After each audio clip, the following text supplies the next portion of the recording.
many years, England had a wise and good king. The people were happy under his rule, but by and by, the good king fell ill. Soon, the greedy captain of the guard, Captain Pete, saw his chance to rob and terrorize the people. Oh, did you see? Did you see Mickey Mouse in the background? Did you? Yes, I did. Calm down, little moon bunny. Can we go back to the story now, please? Okay, let's go. Without firewood to heat their simple homes and enough food to eat, people suffered terribly throughout the land. It seemed that no one could save the kingdom from the thieving Captain Pete until one day, Yay! Mickey does something! Yay! Mickey, my hero! kindling, fresh kindling, called Mickey.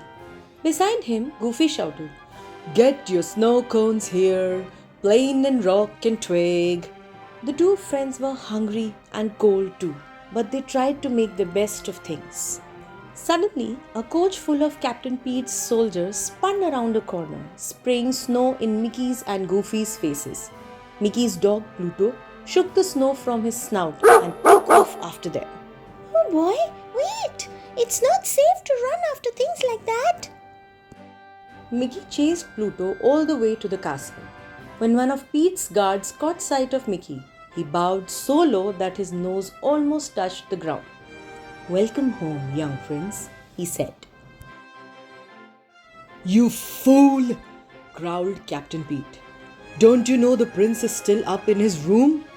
He grabbed Mickey and was about to throw him out when the prince called down to Captain Pete. "This is no way to treat one of my subjects. Unhand the lad and send him up to me." As Mickey tried to find the prince's room, he stared at the luxurious castle furnishings. He was so busy looking around that he forgot to watch where he was going. With a loud crash, he stumbled into several suits of armor. Just then the prince appeared. He was about to greet Mickey when the helmets toppled onto each of their heads. Kaboom! Mickey and the prince pulled off their helmets and gasped. "You look just like me!" cried Mickey. No, cried the prince. "You mean you look just like me? Exactly like me!" Then the prince had an idea. "I could take your place for just one day. I'm tired of being a prince," he said. "I'm tired of studying and fencing and never having time for myself.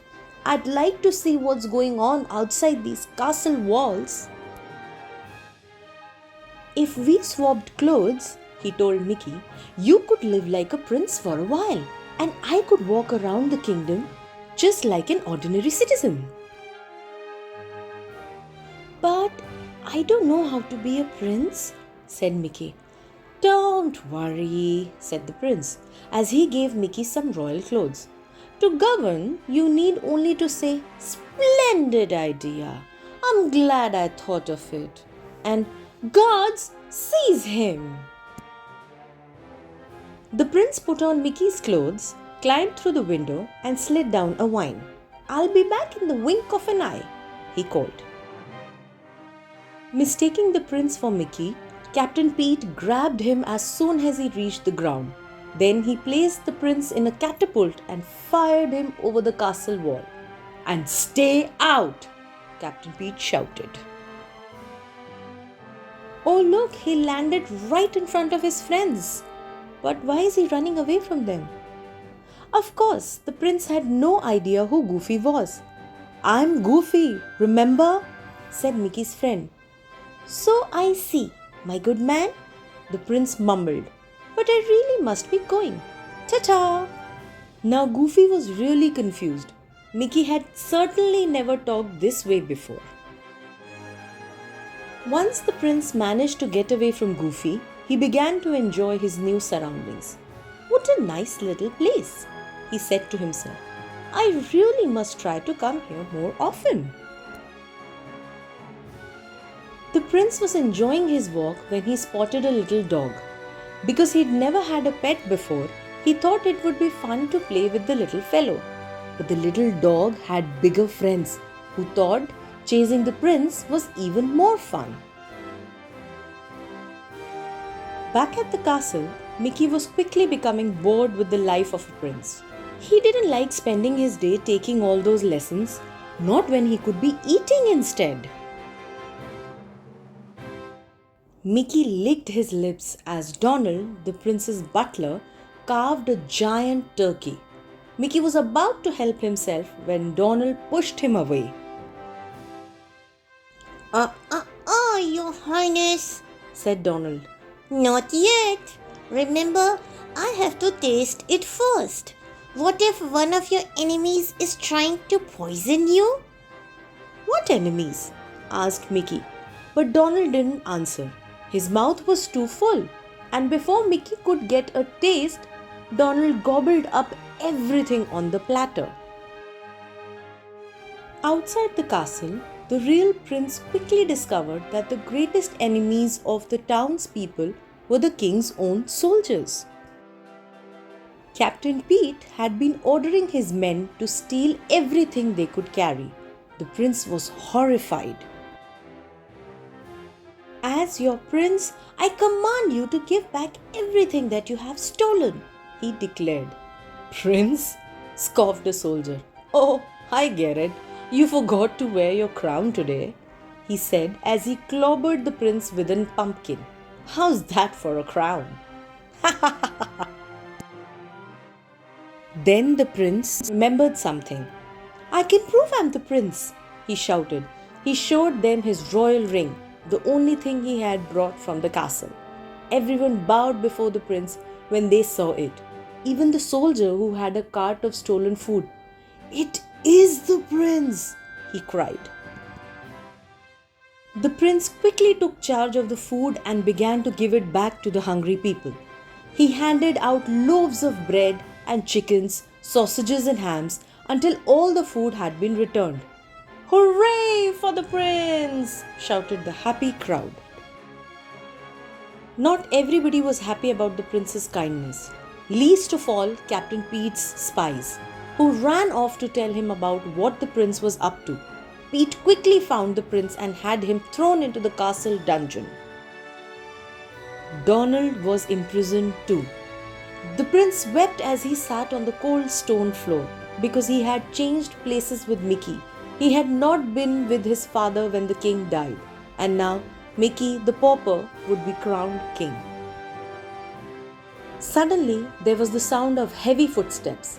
Donald and the prince peered through the cell door to see a tall, dark figure coming toward them. He was carrying a very sharp axe. It's the royal executioner, Gasped Donald. Captain Pete must have sent him. The prince and Donald shuddered as the executioner approached. To their great surprise, he tripped on his long robe and knocked the guards unconscious with the side of his axe. Gosh, I sure am sorry, said Goofy as he pulled off his hood. Donald grabbed the keys from Goofy and unlocked the door.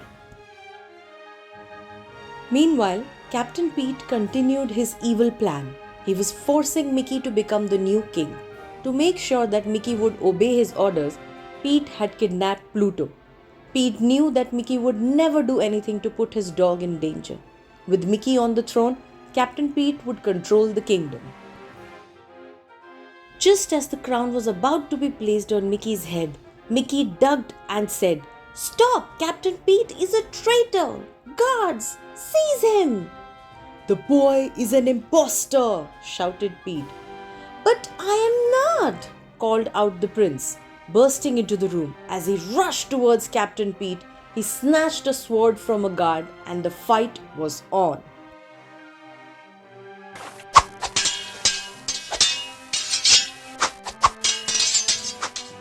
Goofy and Donald were doing their best to help the prince. Donald swung his axe and sliced the ropes that held up the chandelier.